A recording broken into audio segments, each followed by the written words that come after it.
Hello everyone, this is Elitar from AI. Today I'm going to talk about how you can do a multi-agent orchestration using Cloud. So recently I had one task I had to do, which is make an SEO page for our one in-house applications. It's called Flash Reads. It's a mobile application.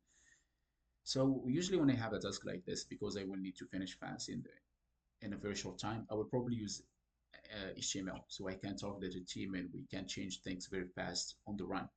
When I finish with the HTML, I have to move it to a better framework, probably like Next.js, which has a better performance, better SEO. And the thing with this task is it is time consuming. It's going to probably take 3 hours to do. It's many lines of code that needs to be written by the agent, but I need to check if they are working well or no.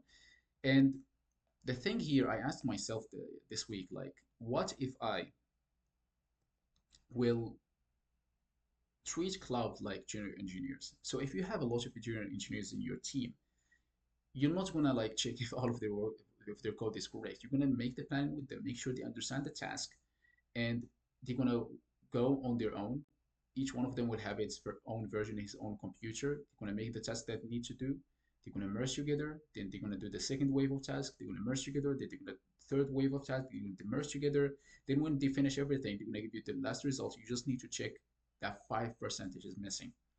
So this is was my idea of how to orchestrate Cloud or any multi-agent coding system to do this. And actually, it worked. I can show you the Next.js on my localhost 3000, and it is a perfect replica of the HTML. It's even have a better performance because it's Next.js, not basic HTML. So how did I do this? So the architecture is very simple. The first thing you want to do, I can open my cloud here, my cursor here. The first thing you want to do is you're gonna have the basic reference. For me, it was the HTML, the assets, the landing I had done that I wanted to move. The second thing you need to do, or you have the same thing you know, is the task and the end results you're looking for. So you need to open a cloud terminal, very simple, a cloud session, and you're going to explain this to it in plain text. Just talk to it. Hey, I have this task. My task is to move this HTML into a Next.js application, this and this and that. But the important thing you need to do is you need to set the rules. So for me, it was I only want to use Shadowing components. If we gonna edit the Shadowing components, we're gonna edit them at route level, not in every component. We're going to only use colors from the chassis and template or from the HTML we have. There is no hard code. So you want to set the rules so the agent knows what it can do and what it cannot do. After you finish this, if you have a multiple a complicated task, probably do a plan.md so you can check with yourself. For me, I was kind of sure that it understands what I mean. Also, my task is very clear. So I directly asked to make for me a plan.json, and I'm going to explain what's this later. So after you have the plan.json, what you need to do is have an orchestrator.py. Basically, what is orchestrator.py? You're going to ask the agent to make this for you. You don't have to code it. It's a Python script that will open multiple terminals on your computer. Every terminal will have its own cloud agent, and every cloud agent will get a prompt from the orchestrator.py.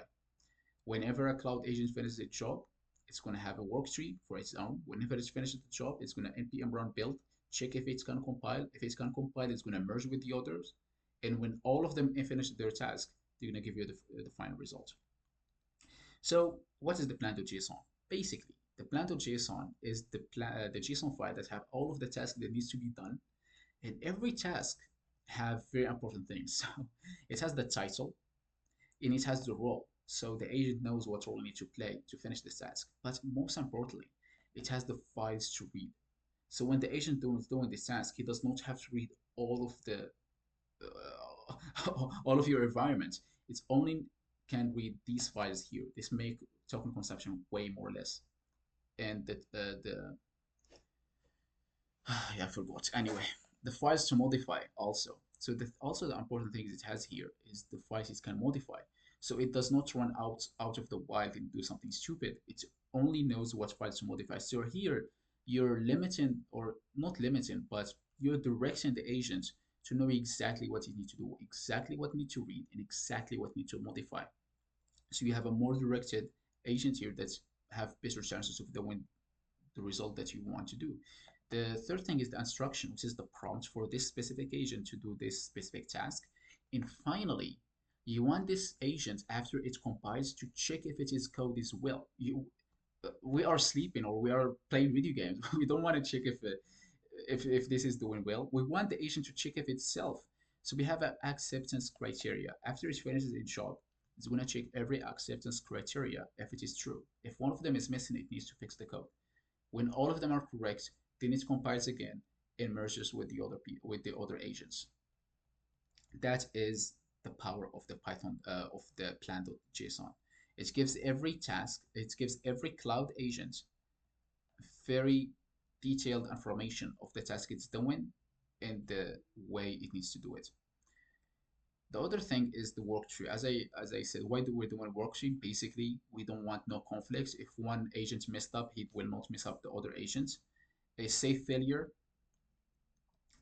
Safe failure because if one agent messed up, it's not going to miss other people. The conflict is because agents cannot step on each other's toes. You know, if you have junior developers, each one of them is going to have the code in his own in his own computer.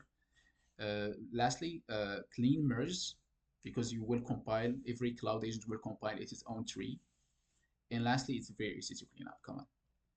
Yeah. So the Oscars right, you don't have to write it. You can just ask your agent to make it. But its job is literally just to automate what you do. If you're a senior that's gonna check off the junior developers, the Oscars is gonna what you do basically. So what did I learn doing this as a developer here? So planning is very important. If the planning here is messed up, everything else will be messed up.